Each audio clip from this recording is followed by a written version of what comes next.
জ্ঞানী আলো জ্ঞানী আলো আসুন কিছু শিখি আসুন কিছু শিখি।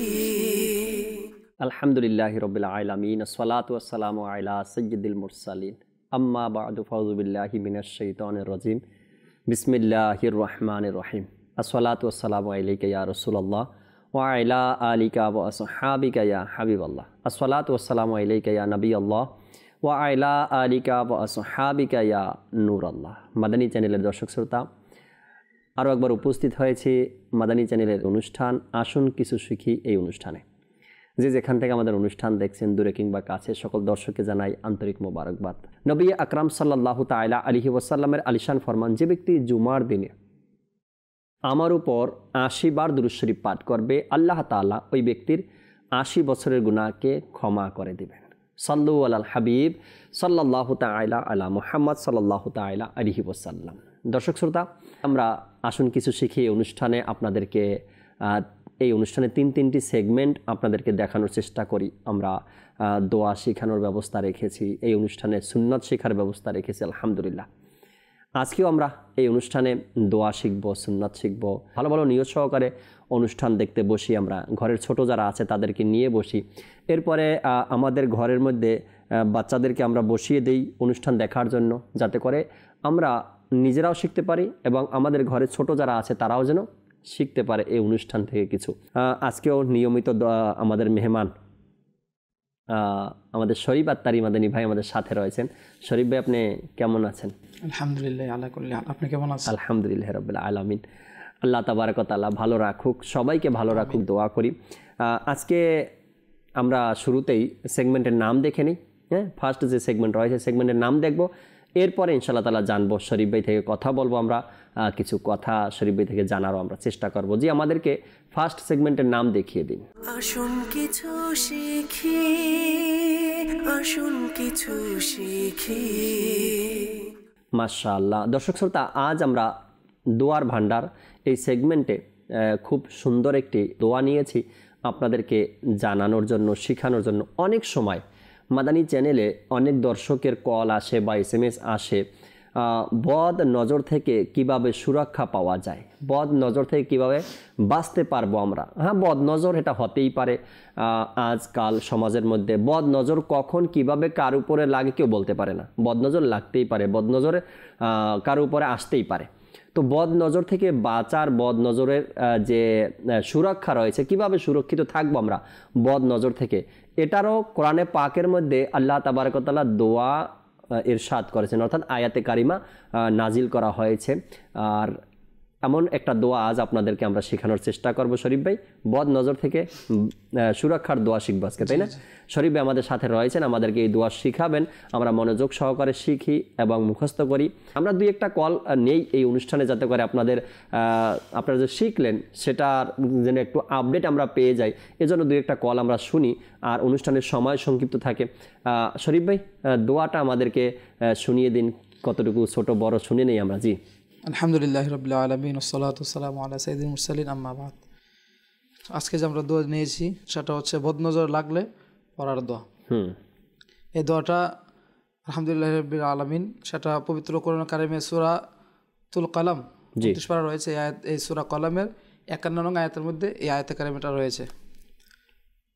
আমি প্রথমে আয়াতে কারিমাটা একবার তেলাওয়াত করছি, তারপরে এটা অনুবাদ করব, তারপর ইনশাআল্লাহ আজ দাজাল একটা দুটা করে শব্দ করে আমরা ইনশাআল্লাহ মুখস্থ করার চেষ্টা করব। জি জি, ইনশাআল্লাহ তাআলা। আউযু বিল্লাহি মিনাশ শাইতানির রাজীম। বিসমিল্লাহির রহমানির রহিম। ওয়া ইন ইয়াকাদুল্লাযীনা কাফারু লায়ুযলিকুনাকা বিআবসারিহিম লাম্মা সামিউয যিকরা ওয়া ইয়াকুলুনা ইন্নাহু লামাজনুন। কানজুল ঈমান থেকে অনুবাদ। এবং অবশ্যই কাফেরদেরকে তো এমনই মনে হচ্ছে যেন তাদের কুদৃষ্টি নিক্ষেপ করে আপনার পতন ঘটাবে, যখন তারা কোরআন শ্রবণ করে আর বলে এটা অবশ্যই বুধ শক্তি থেকে অনেক দূরে। তো আসুন প্রিয় মাদানী চ্যানেলের দর্শক শ্রোতা, আমরা এই আয়াতে কারিমাটা যেটা আমরা দোয়া হিসাবে আমরা পাঠ করতেছি, এখন 2বার 3বার করে আমরা এটাকে বারবার চেষ্টা করবো ইয়াদ করার জন্য। আমি 2টা শব্দ করে 3টা শব্দ করে বলবো, আপনারা আমার সাথে সাথে পাঠ করার চেষ্টা করুন। বিসমিল্লাহির রহমানির রহিম। ওয়া ইন ইয়াকাদুল্লাযীনা কাফারু ওয়া ইন ইয়াকাদুল্লাযীনা কাফারু ওয়া ইন ইয়াকাদুল্লাযীনা কাফারু ওয়া ইন ইয়াকাদুল্লাযীনা কাফারু লায়ুযলিকুনাকা লায়ুযলিকুনাকা লায়ুযলিকুনাকা লায়ুযলিকুনাকা বিআবসারিহিম লায়ুযলিকুনাকা বিআবসারিহিম লায়ুযলিকুনাকা বিআবসারিহিম ওয়া ইন ইয়াকাদুল্লাযীনা কাফারু ওয়া ইন ইয়াকাদুল্লাযীনা কাফারু লায়ুযলিকুনাকা লায়ুযলিকুনাকা লায়ুযলিকুনাকা বিআবসারিহিম লায়ুযলিকুনাকা বিআবসারিহিম লাম্মা সামিউয যিকরা লাম্মা সামিউয যিকরা লাম্মা সামিউয যিকরা ওয়া ইয়াকুলুনা ওয়া ইয়াকুলুনা ওয়া ইয়াকুলুনা ইন্নাহু লামাজনুন ইন্নাহু লামাজনুন ইন্নাহু লামাজনুন। মাদ্রাসা ছেলে দুঃস্থতাকে উদ্দেশ্য করে বলবো, আজকে যে আমরা দোয়াটা পাঠ করতেছি সেটা বিশেষ করে একটি কুরআনুল কারীমের আয়াত, এজন্য আমাদেরকে খুব মনোযোগ সহকারে শুনতে হবে এবং শুদ্ধ করে পাঠ করার চেষ্টা করতে হবে। ওয়া ইন ইয়াকাদুল্লাযীনা, এখানে নুন সেকেন্ডের পরে ইয়া আসছে, সেটা ঈদগামে একটু মাল গুণা একটা কায়দা রয়েছে, সেখানে গুণনা করতে হবে। ওয়া ইন ইয়াকাদুল্লাযীনা ওয়া ইন ইয়াকাদুল্লাযীনা, ইয়ার পরে ওয়া ইন ইয়াকা কাফ রয়েছে, আর কাফের পরে এক আলিফ রয়েছে মদের হরফ, সেখানে এক আলিফ টান দিতে হবে। ওয়া ইন ইয়াকাদুল্লাযীনা ওয়া ইন ইয়াকাদুল্লাযীনা ওয়া ইন ইয়াকাদুল্লাযীনা কাফারু ওয়া ইন ইয়াকাদুল্লাযীনা কাফারু ওয়া ইন ইয়াকাদুল্লাযীনা কাফারু লায়ুযলিকুনাকা লায়ুযলিকুনাকা বিআবসারিহিম লায়ুযলিকুনাকা বিআবসারিহিম লায়ুযলিকুনাকা বিআবসারিহিম লায়ুযলিকুনাকা, এখানে ইয়ার পরে যা রয়েছে, এখানে যেন আমাদের জাল উচ্চারণ না হয়, লায়ুজ জিমও যেন না হয়, আবার জালও যেন না হয়, লায়ুযলিকু অথবা লায়ুযলিকু, এখানে হরফটি যা রয়েছে খুব মনোযোগ সহকারে শুনতে হবে এবং পাঠ করতে হবে। লায়ুযলিকুনাকা লায়ুযলিকুনাকা, লিকু লামের পরে কফ রয়েছে, প্রথমে কফ আবার লাস্টে কাফ রয়েছে, প্রথমে কফ, লিকুনাকা লায়ুযলিকুনাকা লায়ুযলিকুনাকা বিআবসারিহিম বিআবসারিহিম। আমরা পূর্বে বলেছি যেখানে সদ, অনেক জায়গাতে আমাদের সদের জায়গা সিন হয়ে যায়, সিনের জায়গা সদ হয়ে যায়, যার জায়গা দাল উচ্চারণ হয়ে যায়, সেটা হচ্ছে আমরা মনোযোগ সহকারে না শোনার কারণে বা ভালো করে না দেখার কারণে, অথবা অনেকেই মাখরাজের প্রতি তার এই বিষয়ে না জানার কারণে সদের জায়গা সিন পড়ে নেই। তো এখানে বিআবসারিহিম এই শব্দের মধ্যে সদ রয়েছে, সিন নয়। বিআবসারিহিম বিআবসারিহিম যেন আমরা না পড়ি। বিআবসারিহিম লায়ুযলিকুনাকা বিআবসারিহিম লায়ুযলিকুনাকা বিআবসারিহিম ওয়া ইন ইয়াকাদুল্লাযীনা কাফারু লায়ুযলিকুনাকা বিআবসারিহিম লায়ুযলিকুনাকা বিআবসারিহিম লাম্মা সামিউয যিকরা লাম্মা সামিউয যিকরা লাম্মা। আমরা পূর্বে বলেছিলাম যে মিম এবং নুনের উপরে যদি তাসদীদ থাকে তাহলে সেটাকে ওয়াজিব গুন্না বলে, আর ওয়াজিব গুন্না প্রায় কমপক্ষে এক আলিফ পরিমাণ করতে হয়। তো এখানে মিমের উপর তাসদীদ রয়েছে, এক আলিফ গুন্না হবে, আবার মদের হরফ আলিফ রয়েছে, এক আলিফ টানো হবে। লাম্মা লাম্মা সামিউয যিকরা লাম্মা সামিউয যিকরা সামিউয যিকরা সামিউয যিকরা লাম্মা সামিউয যিকরা লাম্মা সামিউয যিকরা ওয়ায়াকুলুনা ইন্নাহু লামাজনুন ইন্নাহু লামাজনুন। এই লাইনের শুরুতে লামের উপরে মিমের উপরে তাসদিদ রয়েছে, আবার শেষ শব্দের মধ্যে ইন্নাহু নুনের উপরে তাসদিদ রয়েছে, সেখানে একালিফ পরিমাণ গুণনা করতে হবে, এবং ইন্নাহুর পরে যে হা রয়েছে সেখানে একালিফ টান হবে। ইন্নাহু লামাজনুন লামাজনুন ইন্নাহু লামাজনুন ইন্নাহু লামাজনুন। লাম্মা সামিউয যিকরা লাম্মা সামিউয যিকরা ওয়ায়াকুলুনা ইন্নাহু লামাজনুন লাম্মা সামিউয যিকরা ওয়ায়াকুলুনা ইন্নাহু লামাজনুন। وإن يكاد الذين كفروا ليزلقونك بأبصارهم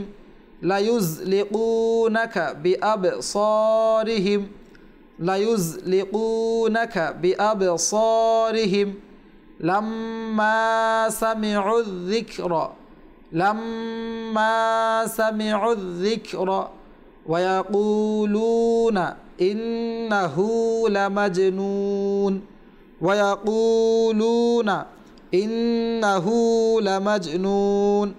এখানে এই আয়াতের মধ্যে যে কিতাবের মধ্যে যে সিস্টেমে দেওয়া রয়েছে দুটি লাইন, আমি আবার প্রথমে একটা লাইন এক টানে পড়ার চেষ্টা করবো। আপনারা আশা করি এতক্ষণ আলহামদুলিল্লাহ যে ইনশাআল্লাহ আজদাল মাদানী চ্যানেল দর্শক শ্রোতারা মনোযোগ সহকারে শুনছেন, আশা করি কিছুটা হলেও ইয়াদ হয়ে গেছে।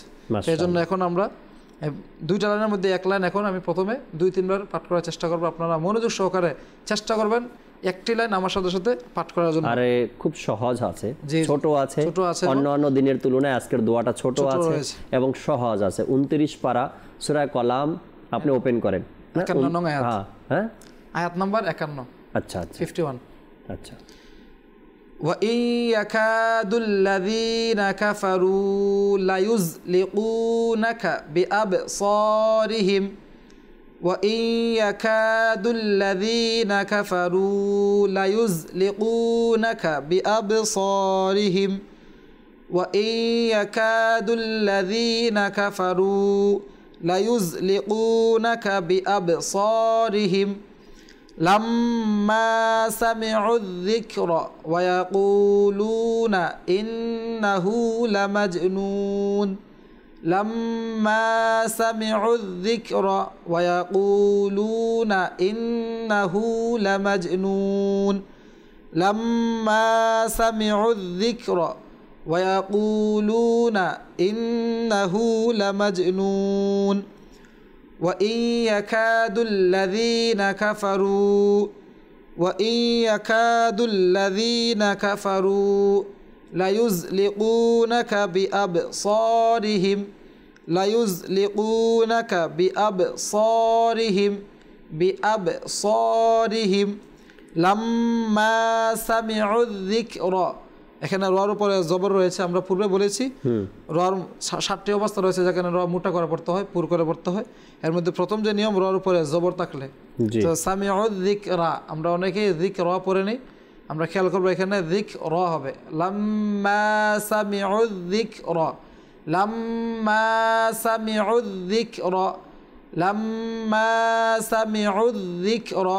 এখানে হয়তো অনেকের কষ্ট হতে পারে উচ্চারণ করতে। সামিউ একটা শব্দ রয়েছে, তারপরে ওয়াও রয়েছে, এখানে এক আলিফ টান হওয়ার কথা, কিন্তু যেহেতু প্রথম হরফে সাকিন, দ্বিতীয় হরফে তাসদিদ একটা নিয়ম রয়েছে, তাহলে সাকিন হরফকে বাদ দিয়ে তাসদিদ রয়েছে সেটাকে উচ্চারণ করতে হয়। তো সামিউয যিকরা আইন গিয়ে জালকে ধরে নিবে, আইনকে জালকে উচ্চারণ করে নেবে, যার কারণে সামিউ আর যিকরা হবে না, সামিউয আইন জাল পেশ উয সামিউয লাম্মা সামিউয যিকরা লাম্মা সামিউয যিকরা লাম্মা সামিউয যিকরা ওয়ায়াকুলুনা ইন্নাহু লামাজনুন ওয়ায়াকুলুনা ইন্নাহু লামাজনুন। এখানে শরীফ ভাই কয়েকটি হরফ যে প্রতি সপ্তাহে আমি কিছু না কিছু দর্শককে বলার চেষ্টা করি, কেননা আমার সামনে প্রায় সময় এই ভুলগুলো দেখি আমি। দেখেন এখানে প্রথম লাইনের শেষের দিকে বি আব, হ্যাঁ, বি আবের জায়গায় শরীফ ভাই এখানে বাতে কিন্তু জবর নেই। জি দর্শক অনেককেই আমি শুনেছি এখানে বি আবা, আবা মনে হয় এখানে জবর দিয়ে পড়ার উচ্চারণটা আসে। তো এখানে কলকলার জন্য হোক বা যে কারণে হোক আমরা যেন জবরটা না বলি এখানে, জি জি আবা, আবা যদি বলে দিই তাহলে জবরটা চলে আসে। তো বি আব, জি জি বি আব উচ্চারণটা হবে বি আব। তো আমরা যেন জবরটা না লাগাই, বায়ুর উপরে অনেকেই ভুল করে বা তাড়াহুড়া করতে গিয়ে এই শব্দের দিকে খেয়াল না করে শরীফ ভাই অনেকেই বি আবা।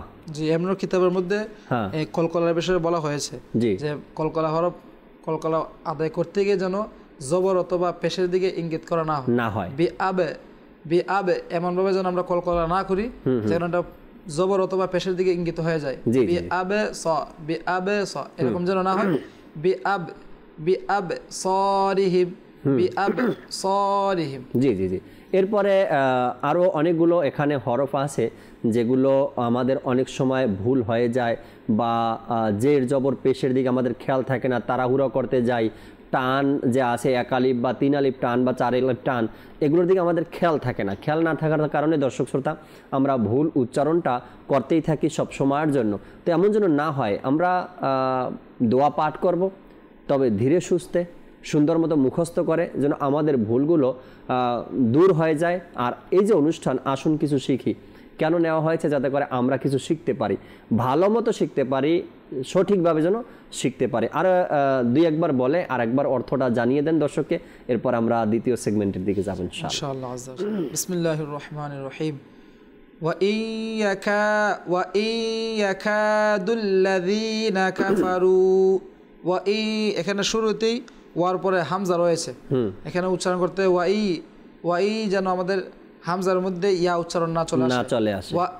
ওয়া ইয়াকাদুল্লাযীনা কাফারু, ওয়া ইয়াকাদুল্লাযীনা কাফারু লায়ুযলিকুনাকা বিআবসারিহিম, বিআবসারিহিম, বিআব স আমরা যেন এটা না পড়ি, বিআব স এমনভাবে কলকলা করবো না, বেশি এত অতিরিক্ত কলকলা করবো না যেখানে আমাদের জবর অথবা পেশের দিকে ইঙ্গিত হয়ে যায়। মানুষ দূর থেকে শুনলে মনে করবে যে এটার মধ্যে জবর রয়েছে, নাহলে পেশ রয়েছে, এমন যেন না হয়। লায়ুযলিকুনাকা বিআবসারিহিম, বিআবসারিহিম ওয়া ইয়াকাদুল্লাযীনা কাফারু লায়ুযলিকুনাকা বিআবসারিহিম, ওয়া ইয়াকাদুল্লাযীনা কাফারু লায়ুযলিকুনাকা বিআবসারিহিম, বিআবসারিহিম লাম্মা সামিউয যিকরা, লাম্মা সামিউয যিকরা, লাম্মা সামিউয যিকরা ওয়া ইয়াকুলুনা ইন্নাহু লামাজনুন। এখানে আরেকটি কলকলা হরফ রয়েছে জিম, কলকলা হরফ 5টি, এর মধ্যে এখানে 2টা রয়েছে বা, এবং প্রথম লাইনে বা রয়েছে আর দ্বিতীয়ের মধ্যে লাস্টে শব্দের মধ্যে জিম রয়েছে। এখানে যেন লামাজে নুন এরকম আমরা না করি। ইন্নাহু লামাজনুন, লামাজনুন কলকলার মধ্যে আবার 2টি প্রকার রয়েছে, একটা সুগরা একটা কুবরা, অর্থাৎ একটা হচ্ছে ছোটো কলকলা, একটা হচ্ছে বড় কলকলা। তো ছোটো কলকলা হচ্ছে যেটা শব্দের মধ্যখানে হয়, আর এই দুটো কলকলা শব্দের মধ্যখানে যার কারণে খুব আস্তে করে হবে, আস্তে করে হবে। লামাজনুন, লামাজনুন।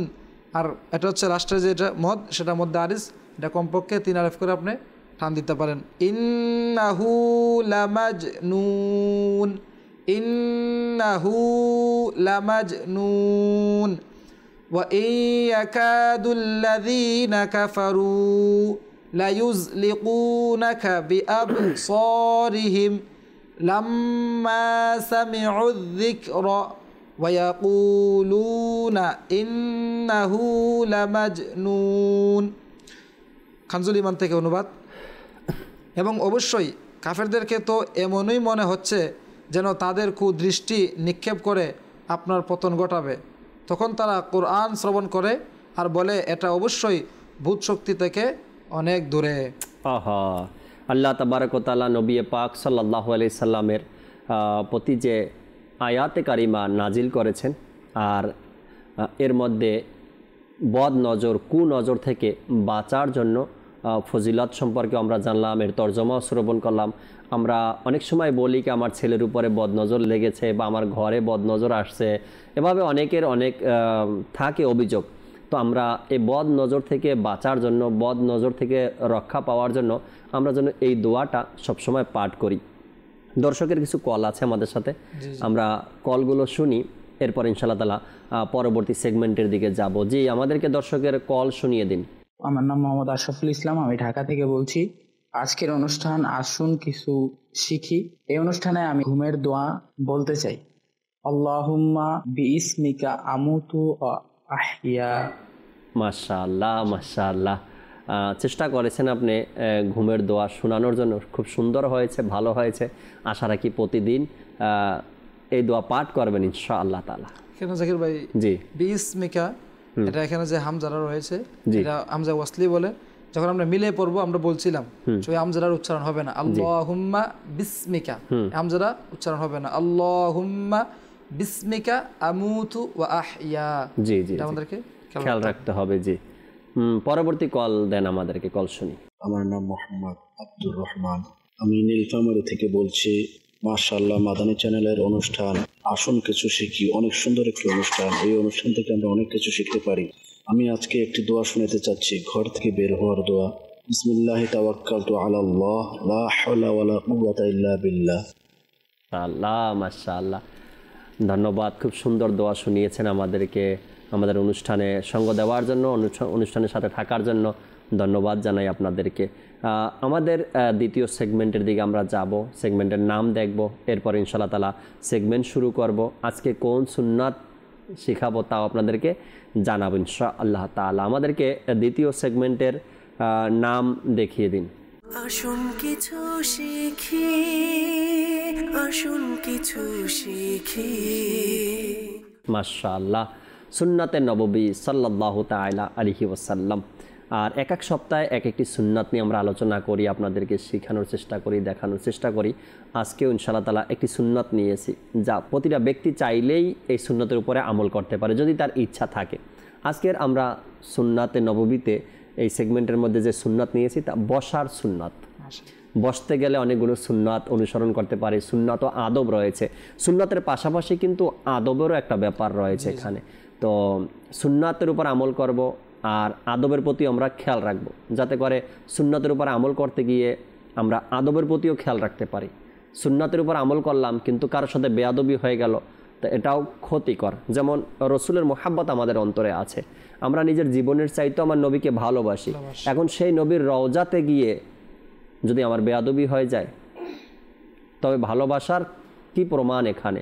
আমি একজন ব্যক্তির সামনে বসবো, সে আমার বয়সে বড় বা মানে গুণে, লেখাপড়ায়, শিক্ষায়, দীক্ষায় সব দিক দিয়ে বড়, তার কাছে গিয়ে আমি বসবো আর বসতে গিয়ে বেয়াদবি করলাম তার সাথে, তো এটাতে কোনো লাভ নেই, লস রয়েছে। এই জন্য সুন্নাতের পাশাপাশি আদবও আমাদেরকে জানতে হবে। আজকে আমরা শিখব বসার সুন্নাত ও আদব।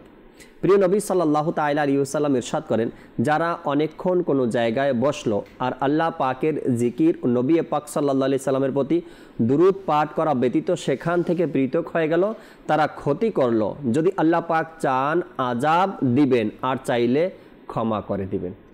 এটা আমাদের জন্য একটা হুঁশিয়ারি। আমরা অনেকক্ষণ এক জায়গাতে বসলাম আর সেখানে আল্লাহ তার রাসূলের জিকির হবে না, সেটা আল্লাহ তাআলার দরবারে পছন্দ না। যেন আমরা কমপক্ষে দুরুদ ও সালাম পাঠ করি। দাওয়াত ইসলামীর মধ্যে আছে কতক্ষণ যদি কেউ এখানে বসা থাকে, তো শেষে ওঠার সময় তওবা করা, মজলিস শেষের দোয়া পাঠ করা। দেখবেন রহমতপূর্ণ প্রবাতের শেষে সব মুবাল্লিগ মিলে মজলিস শেষ করার দোয়া পাঠ করা হয়, সুবহানাকা আল্লাহুম্মা, এভাবে করে। তো কমপক্ষে এই মজলিসের মধ্যে যা কিছু শুনলাম শিখলাম এটাও যেন আল্লাহ তাআলার দরবারে কবুল হয়ে যায়, এবং এখানে যদিও কারো বিরোধিতা করা হয় বা গীবত করা হয়, আল্লাহ যেন আমাদের এই গুনাহকে মাফ করে দেয়। এভাবে করে যে মজলিসেই আমরা বসি, যেখানেই বসি, কমপক্ষে আমরা জিক্রে মোস্তফা দুরুদ ও সালাম যেন করি। 2 নম্বরে আসছে হযরত সাইয়েদনা ইবনে ওমর রাদিয়াল্লাহু তাআলা আনহু বলেন, আমি রাসূল পাক সাল্লাল্লাহু আলাইহি সাল্লামকে কাবা শরীফের উঠানো ইহতিবা অবস্থায় তাশরিফ নিতে দেখেছি। ইহতিবা অর্থ হলো মানুষ নিতম্বের উপর বসে নিজের উভয় হাঁটুতে উভয় হাত দিয়ে জড়িয়ে ধরা। এই ধরনের বসা নম্রতার অন্তর্ভুক্ত। নাম্বার 4, এই সময় বরং যখনই বসবেন পর্দার জায়গায় অবস্থান যেন দেখা না যায়, অর্থাৎ বসার সময় যেন পর্দা করে বসি। অতএব পর্দা যদি না থাকে তো পর্দার উপরে পর্দা করব আমরা, পর্দা যদি না থাকে তবে পর্দার উপরে পর্দা করব আমরা ইনশাআল্লাহ তাআলা। 5 নম্বরে বলা হয়েছে রাসূল পাক সাল্লাল্লাহু তাআলা আলাইহি ওয়াসাল্লাম যখন ফজরের নামাজ পড়ে নিতেন তখন 4 জানু হয়ে বসে থাকতেন, এমনকি সূর্য ভালোভাবে উদিত হয়ে যাওয়া পর্যন্ত। 4 জানু হয়ে বসা আমরা প্রায় সময় নামাজের পরে যেভাবে বসি, খাবার খেতে অনেকে এভাবে বসি, তো 4 জানু হয়ে বসতেন হুজুরে পাক সাল্লাল্লাহু তাআলা আলাইহি ওয়াসাল্লাম, বা আপনার যেভাবে সুবিধা হয় আপনি সেভাবে বসতে পারেন। এরপর বলা হয়েছে জামে কারামতে আউলিয়া 1ম খণ্ডের 67 পৃষ্ঠায় রয়েছে ইমাম ইউসুফ নাবহানী রহমতুল্লাহি তাআলা এর 2 জানু অর্থাৎ নামাজে আত্তাহিয়াতুতে যেভাবে আমরা বসি এভাবে বসার মোবারক অভ্যাস ছিল। অর্থাৎ আমিরুল সুন্নাতের জীবনীতে এটা পাওয়া যায়। আমিরুল সুন্নাত যখন বসতেন, সুস্থ অবস্থায় যখন বসেন, তো আগে নামাজের সূরাতে বসতেন 2 জানু হয়ে, যেভাবে আমরা আত্তাহিয়াতুতে বসি এভাবে। এরপরে যখন তার পা একটু ব্যথা অনুভব হতো তখন সে 1 পা বের করে দিতেন। এরপরে যখন আবার একটু ব্যথা অনুভব হতো তখন 4 জানু হয়ে বসতেন। অনেক সময় আমরা যখন মাটিতে ফ্লোরে খাবার খেতে বসি তো এভাবে বসি না, 4 জানু হয়ে বসা, এভাবে 4 জানু এটাকে বলে। তো যখন আমিরুল সুন্নাতের আরেকটু ব্যথা অনুভব হতো তখন সে আরেকটু পা প্রসারিত করে দিতেন, অর্থাৎ 4 জানু হয়ে বসতেন। এরপরে বলা হয়েছে নামাজের বাইরেও অর্থাৎ নামাজ ব্যতীত 2 জানু হয়ে বসা উত্তম, অর্থাৎ আত্তাহিয়াতুতে তাশাহুদে যেভাবে বসি আমরা এভাবে বসা উত্তম বলা হয়েছে। প্রিয় নবী রসুলে আরবি হুজুর সাল্লাল্লাহু আলাইহি সাল্লাম ইরশাদ করেন, মজলিসের অর্থাৎ অন্যদের উপস্থিতির মধ্যে সবচেয়ে সম্মানিত মজলিস অর্থাৎ বৈঠক হলো যাতে কিবলামুখী হয়ে বসা হয়। সুবহানাল্লাহ। যতগুলো বৈঠক হয় তার মধ্যে উত্তম বৈঠক ওটাকে বলা হয়েছে যে বৈঠকে কিবলামুখী হয়ে বসা হয়। এখানে আরও কিছু কথা আছে, যে যদি শিক্ষা শেখানোর আসর হয়, ইলমে দিনের মজলিস হয়, ইলমে দিনের আসর হয়, তো যিনি মুআল্লিম হবে, যে ওস্তাদ হবে, সে যারা দর্শক সামনে রয়েছে, অডিয়েন্স সামনে রয়েছে, বা যাদেরকে শেখানো হচ্ছে, ছাত্র যারা আছে, তাদের দিকে মুখ করে বসবে। আর যেহেতু ছাত্ররা সংখ্যায় বেশি তারা কিবলামুখী হয়ে বসবে, তারা কিবলামুখী হয়ে বসবে। নবী করিম রাউফুর রহিম সাল্লাল্লাহু আলাইহি সাল্লামও এই অভ্যাস মোবারকা ছিল। মসজিদে নববীতে নবী পাক সাল্লাল্লাহু আলাইহি সাল্লাম সাহাবীদের দিকে ফিরে বসতেন বা দাঁড়াতেন, আর সাহাবায়ে কেরাম কিবলামুখী হয় হুজুর সাল্লাল্লাহু আলাইহি সাল্লামের দিকে তাকাতেন। তো এর থেকে বোঝা যায় যিনি শিক্ষক বা মুআল্লিম বা ওস্তাদ, সে ছাত্রদের দিকে ফিরে তাকাবে, অর্থাৎ পূর্ব দিকে, ছাত্র যেদিকে আছে সেদিকে। ছাত্ররা যেহেতু তারা সংখ্যায় বেশি তারা কিবলামুখী হয়ে বসবে, এভাবে ইলমে দিন অর্জন করবেন। নাম্বার 9, হযরত সাইয়েদনা আব্দুল্লাহ ইবনে ওমর রাদিয়াল্লাহু তাআলা আনহু অধিকাংশ সময় কিবলামুখী হয়ে বসতেন। সুবহানাল্লাহ। নাম্বার 10, মুবাল্লিগ ও মুদাররিস যারা রয়েছে তাদের জন্য এভাবে বসার সুন্নাত হলো যে পিঠ কিবলার দিকে রাখা, যাতে তাদের থেকে ইলমের কথা শ্রবণকারীদের দিকে কিবলা হয়। অর্থাৎ মুআল্লিম বা ওস্তাদ যে আছে সে পূর্ব দিকে মুখ করবে, অর্থাৎ ছাত্রদের দিকে মুখ করবে, যাতে করে ছাত্র যারা আছে তারা যেন ইলমে দিন কিবলামুখী হয়ে অর্জন করতে পারেন। যেমনটি হযরত সাইয়েদনা আল্লামা সাকাবি রহমতুল্লাহি তাআলা বলেন, নবী করিম সাল্লাল্লাহু তাআলা আলাইহি ওয়াসাল্লাম কিবলাকে এই কারণেই, কিবলার দিকে এই কারণেই পিঠ দিতেন যে তিনি সাল্লাল্লাহু তাআলা আলাইহি ওয়াসাল্লাম যাদেরকে ইলম শিক্ষা দিচ্ছেন বা ওয়াজ করছেন তাদের দিক যেন কিবলার দিকে থাকে, তাদের মুখ যেন কিবলার দিকে থাকে। এরপরে রসুল পাক সাল্লাল্লাহু আলাইহি সাল্লাম কখনো কোনো মজলিসে অর্থাৎ বৈঠকে কারো দিকে পা প্রসারিত করে বসেননি, না সন্তানদের দিকে, না পবিত্র বিবিগণদের দিকে, না গোলাম বা খাদিমদের দিকে। আল্লাহ আল্লাহ, আমার নবী সাল্লাল্লাহু আলাইহি সাল্লামের মধ্যে যদি এমন থাকে অভ্যাসে মোবারকা, কখনো কোনো দিনও না সন্তানদের দিকে পা প্রসারিত করতেন, না বিবিগণের দিকে, না কোনো খাদিম বা আপনার গোলামদের দিকে, অর্থাৎ পাও প্রসারিত করতেন না। হযরত সাইয়েদনা ইমামে আজম আবু হানিফা রাহমাতুল্লাহি তাআলা বলেন, আমি কখনো আমার সম্মানিত ওস্তাদ হযরত সাইয়েদনা হাম্মাদ রাহমাতুল্লাহি তাআলার মহান বাড়ির দিকে পা প্রসারিত করিনি তার সম্মানের কারণে। অথচ ইমামে আজম রাহমাতুল্লাহি তাআলার বাড়ি ও সম্মানিত ওস্তাদের বাসস্থানে কয়েকটি গলি দূরত্ব ছিল, অনেক দূরে ছিল, তারপরেও নিজের ওস্তাদের বাড়ির দিকে পা প্রসারিত করে বসতেন না, আদবের জন্য। এরপরে বলা হয়েছে আগতদের জন্য সরে বসা হাদিস দ্বারা প্রমাণিত, যারা আসবে তাদেরকে সাইড দেওয়া, তাদেরকে বসতে দেওয়া, এটা হাদিস দ্বারা প্রমাণিত। বাহারে শরিয়াতের 3য় খণ্ডের 432 নম্বর পৃষ্ঠায় 6 নম্বর হাদিসে এক ব্যক্তি রসুল আকরাম সাল্লাল্লাহু আলাইহি সাল্লামের খিদমতে উপস্থিত হলো, আর হুজুর সাল্লাল্লাহু তাআলা আলাইহি ওয়াসাল্লাম এর খিদমতে উপস্থিত হয়ে হুজুর সাল্লাল্লাহু আলাইহি ওয়াসাল্লাম মসজিদে উপবিষ্ট ছিলেন, তার জন্য হুজুর সাল্লাল্লাহু আলাইহি ওয়াসাল্লাম জায়গা করে দিলেন, অর্থাৎ জায়গা ছেড়ে দিলেন। সে আরজ করলো, ইয়া রাসূলুল্লাহ সাল্লাল্লাহু তাআলা আলাইহি ওয়াসাল্লাম, জায়গা প্রশস্তই আছে। যখন সে আসলো আমার নবী একটু সরে বসলেন, একটু সাইড করে দিলেন, একটু জায়গা করে দিলেন। ওই ব্যক্তি বললেন, ইয়া রাসূলুল্লাহ, জায়গা তো প্রশস্তই আছে, অর্থাৎ হুজুরপুর নূর সাল্লাল্লাহু আলাইহি সাল্লাম আপনাকে সরে যাওয়া এবং কষ্ট করার প্রয়োজন নেই, জায়গা প্রশস্ত আছে। তখন নবী পাক সাল্লাল্লাহু আলাইহি সাল্লাম ইরশাদ করলেন, মুসলমানের হক হলো যখনই তার ভাই তাকে দেখবে তার জন্য সরে যাবে, অর্থাৎ জায়গা করে দিবে। সুবহানাল্লাহ, কত সুন্দর শিক্ষা ইসলাম আমাদেরকে দিচ্ছে। কিন্তু আজকাল আমাদের মধ্যে এই গুণগুলো পাওয়া যায় না, এই অভ্যাসগুলো আমাদের মাঝে নেই। আমরা কিন্তু অন্যজনের জন্য জায়গা দিতে চাই না, আরও জায়গা আটকে রাখি, জায়গা বুক করে রাখি।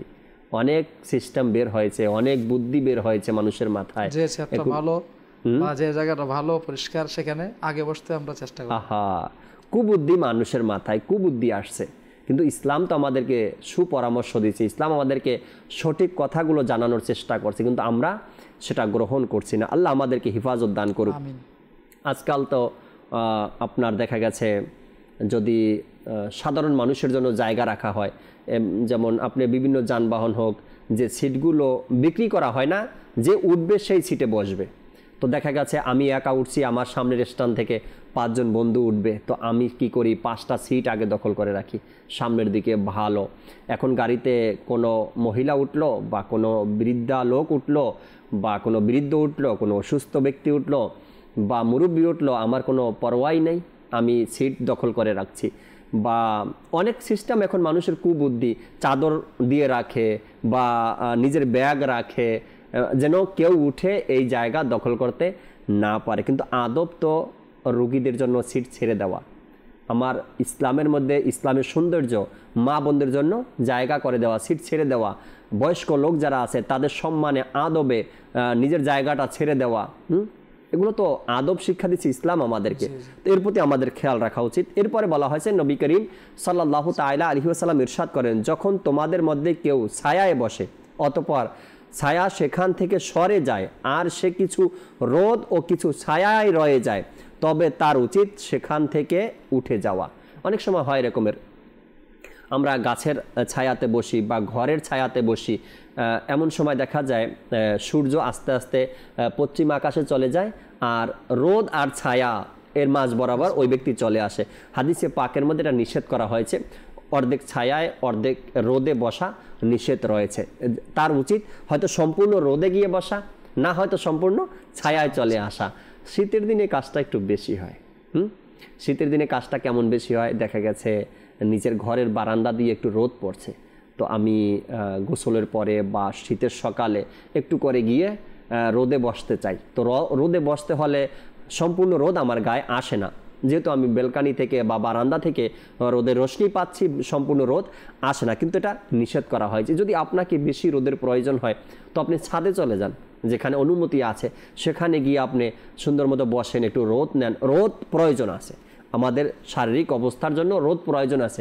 আর এটা কিবলা শাইখে তরিকাত আমির সুন্নাতও বলেন, যে সকল মোবাল্লিগ ভাইরা সবসময় পাগড়ি পরেন আপনারা, তো আপনারা মাঝে মধ্যে এটা করবেন কি একটু রোদে গিয়ে বসবেন, তবে পর্দা সহকারে। এমনটা যেন না হয় ছাদে যাওয়ার পরে মানুষের বাড়ির দিকে উকিঝুঁকি মারা, এটা যেন না হয়। আমরা রোদে বসবো, ছাদে গিয়ে সুন্দর মতো চেয়ার নিয়ে পাগড়িটা খুলে নিজের চুলগুলো রোদে শুকানো, কিছু ক্যালসিয়াম প্রয়োজন হয়, রোদের একটা ভিটামিন আছে, সেটা যেন আমার শরীর গ্রহণ করতে পারে। তো এই বিষয়গুলো আমরা খেয়াল রাখবো। এরপরে বলা হয়েছে যে আমার আকা আলা হযরত রাহমাতুল্লাহি তাআলা লিখেন, পীর ও ওস্তাদের বসার স্থানে তাদের অনুপস্থিতিতেও বসবে না। পীর হোক বা ওস্তাদ হোক, তারা যদি না থাকে তবে আমরা না থাকা অবস্থায় অর্থাৎ অনুপস্থিতিতেও বসবো না। যখন কোনো ইজতেমা বা মজলিসে আসবে তখন মানুষের উপর দিয়ে লাফিয়ে সামনে যাবে না, যেখানে জায়গা পাবে সেখানে বসে যাবে। সুবহানাল্লাহ। এই অভ্যাসটাও আমাদের মধ্যে করে নেওয়া উচিত। মানুষের ঘাড়ে পাড়া দিয়ে দিয়ে সামনের দিকে যেন আমরা না যাই। জুমার দিন বা অন্য কোনো মাহফিলে যখন যাই তো আমরা চেষ্টা করি সামনে বসার জন্য।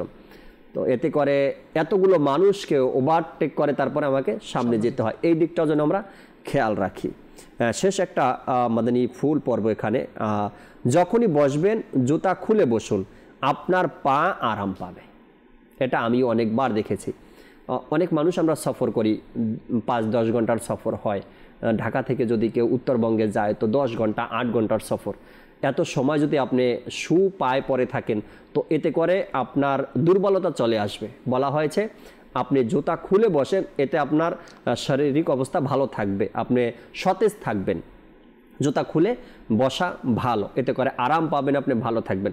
আল্লাহ তাবারক ওয়া তাআলা আমাদেরকে এই সুন্নাতগুলোর উপরে আমল করার এবং যাতে করে আমরা নিজে আমল করে অপরের নিকট পৌঁছাতে পারি সে তৌফিক আল্লাহ আমাদেরকে দান করুক। আমিন বিজাহিন নাবিল আমিন সাল্লাল্লাহু তাআলা আলাইহি ওয়াসাল্লাম। শেষ সেগমেন্টের নামটা দেখব, এরপরে শেষ সেগমেন্ট করেই আমরা অনুষ্ঠান থেকে বিদায় নেব। আমাদেরকে অনুষ্ঠানের শেষ সেগমেন্টের নাম দেখিয়ে দিন। আসুন কিছু শিখি, আসুন কিছু শিখি। আল্লাহ মাশাআল্লাহ। যে সুন্নাত ও আদব শিখছি এতক্ষণ পর্যন্ত আমরা, বসার কিছু, কিভাবে বসবো, কোথায় বসতে হবে, কেমনভাবে বসতে হবে, থেকে বাঁচার কি উপায় আছে, ক্ষতিগুলোও শুনলাম। এখানে একটি সুন্নাত ও আদবের মধ্যে একটি বিষয় ছিল যে সফর অবস্থায় বা যেখানে আমরা বসবো তো জুতা খুলে বসবো নাকি পায়ে দিয়ে বসবো? একটা ছোট্ট প্রশ্ন আগামী সপ্তাহের জন্য। যখনই বসবো জুতা পায়ে রেখে বসবো নাকি খুলে বসবো? আল্লাহ তাবারক ওয়া তাআলা আমল করার তৌফিক দান করুক। আমিন বিজাহিন নাবিল আমিন সাল্লাল্লাহু আলাইহি সাল্লাম। আগামী আবার উপস্থিত হব, কিছু দোয়া শিখাবো, সুন্নাত শিখাবো, আপনারাও সাথে থাকবেন আশা রাখি ইনশাআল্লাহ তাআলা। সাল্লু আলাল হাবিব সাল্লাল্লাহু তাআলা আলা মুহাম্মদ সাল্লাল্লাহু তাআলা আলাইহি ওয়াসাল্লাম। জ্ঞানী আলো, জ্ঞানী আলো, আসুন কিছু শিখি, আসুন কিছু শিখি।